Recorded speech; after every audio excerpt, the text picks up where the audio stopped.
Southeast Radio's Business Matters with Karl Fitzpatrick.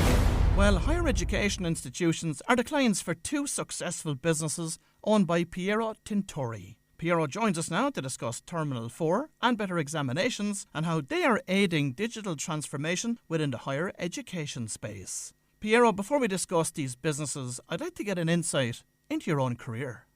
Yeah, well, look, I was in college in the late 90s and studying computer science up in DCU and enjoyed it. But I always sort of wanted to run my own business. So it was really in the very early days I started, literally I set up my own company there and I was working away doing lots of different things. But I guess over time in the early 2000s and a bit beyond, we sort of got into the whole area of web and digital in what was relatively the early days.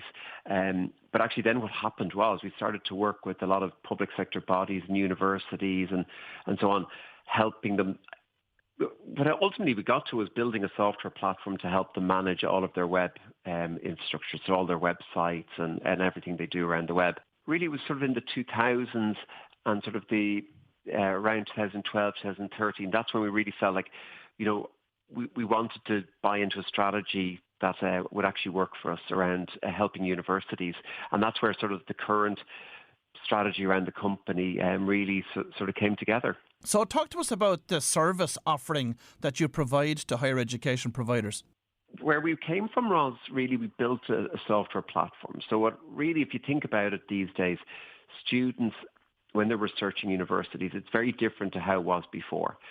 They're primarily spending most of their time online researching the universities. And what we found was that the level of experience that the students are experiencing when using the websites and engaging with the universities wasn't necessarily that great.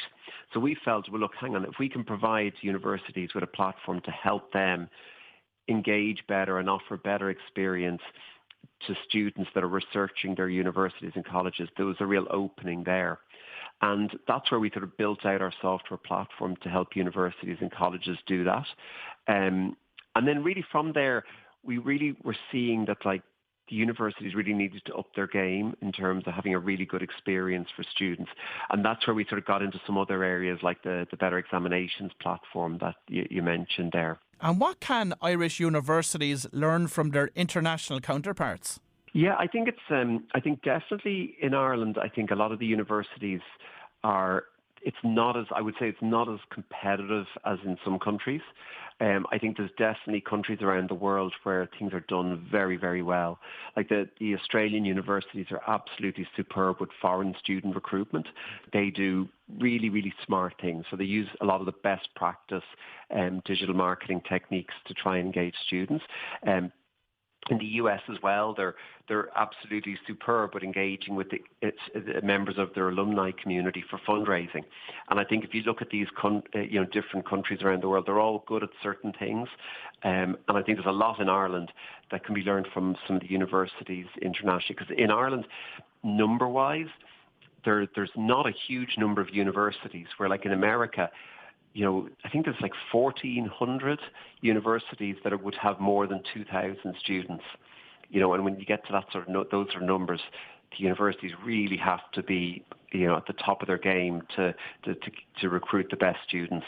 When you look at the investment that international universities are putting into their digital footprint and their presence, how does that compare to Irish universities? I think certainly since COVID, I think there's been a huge, and it's been great for our business, right? There's been a huge investment in digital because if you can imagine, as it was during the pandemic, everybody was at home. They wanted to do research into universities.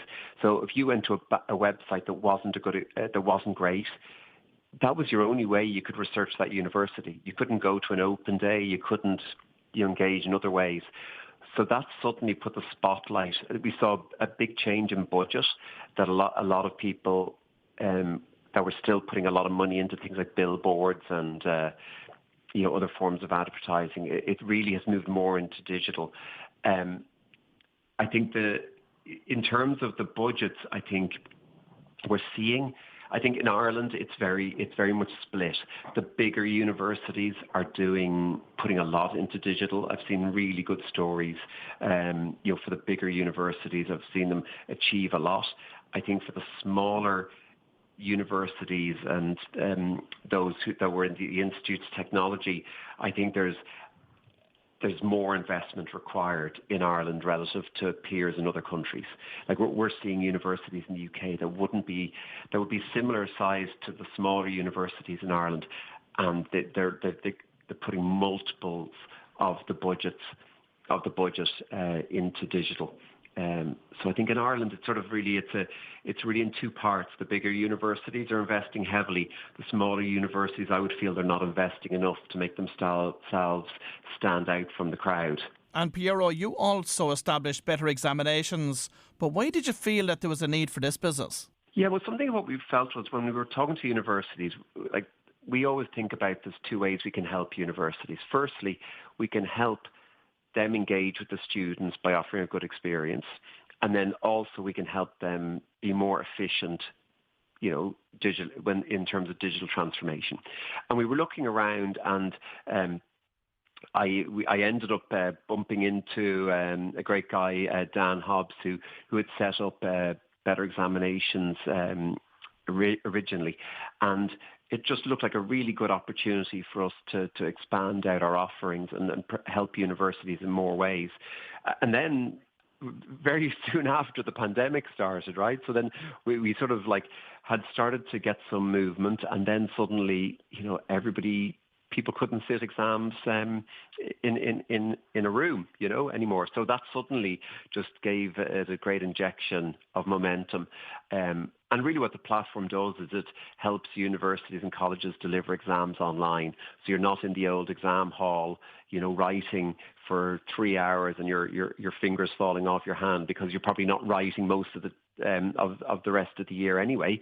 So it was just a perfect fit. And now, since the pandemic, people are now realizing, well, look, hang on a second, that did actually work well during the pandemic. What's the best way forward now?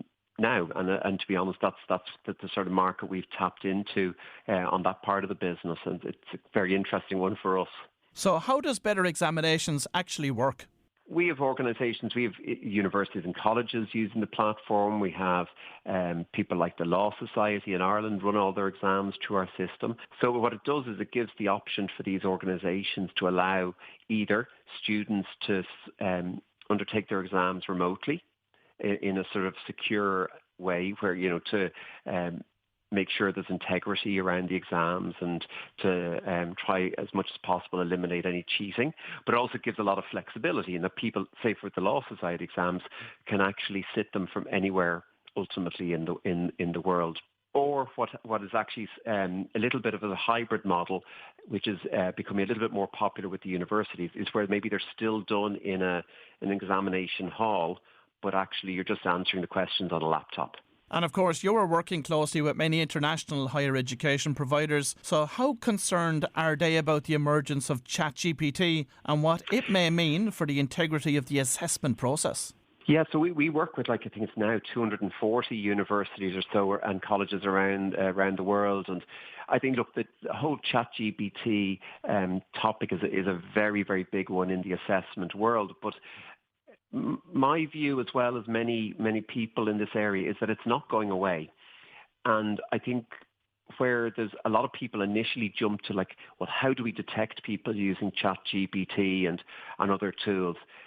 I think that what I see as the answer to this isn't really about eliminating it. It's about actually designing assessments so that, having an essay as a type of assessment isn't necessarily the best approach. So, what we're seeing is some interesting academics or people are actually setting assessments that say, look, if you want to use ChatGPT, that's totally fine, but you need to be open about it.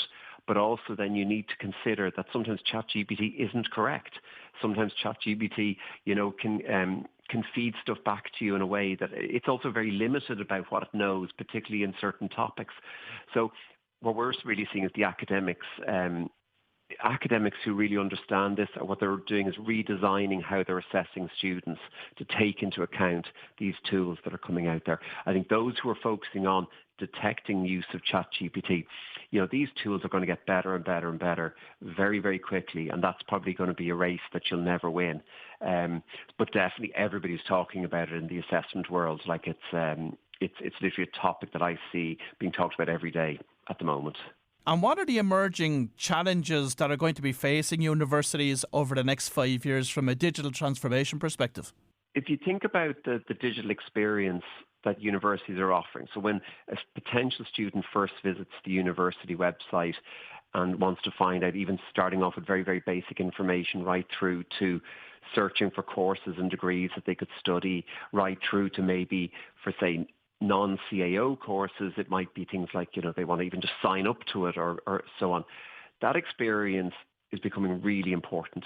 So what that is allowing for is a breaking down of borders, because the universities and colleges, if you look back 10, 20 years ago and you were considering studying and you wanted to stay in Ireland, you've got a certain menu of universities that would be good options to look at. I think now, because firstly, the digital experience, the online learning experience and other things, it means that actually there's a much wider pool of universities that could actually be a very, very good choice for a lot of students. And even if they don't want to leave Ireland, there's options to study in different ways and engage with those universities. And I think that what that's going to do is actually change a lot of the competitive landscape in Ireland. And finally, Piero, what are your long-term growth plans for both Terminal 4 and Better Examinations? So our big strategy at the moment is to build out and sell more things to different parts of universities around the world. So we work with about 240 universities in about 11 countries, and our aim is really, the US is a huge market for us at the moment. That's just a big growth area for us. That probably accounts for about 55% of our business, and with people like Enterprise Ireland, they've been a fantastic support over the years, helping us grow in the US. So our plan is we're doing a lot of growth in the US and Canada at the moment. The Better Examinations piece we're focusing on mainly around Europe. That's very fast growing for us at the moment. So we've got about 90 people now. So we're across the company. It's very exciting, but really it is about we're growing at a really nice pace at the moment. And I suppose what you're trying to do is grow at a very sustainable pace, making sure you're still delivering good things and quality work to your clients and helping them while growing at the same time. Well, if you've just tuned in, that was Piero Tintori from Terminal 4 and Better Examinations, and we wish Piero continued success with these growing businesses. Southeast Radio's Business Matters with Karl Fitzpatrick.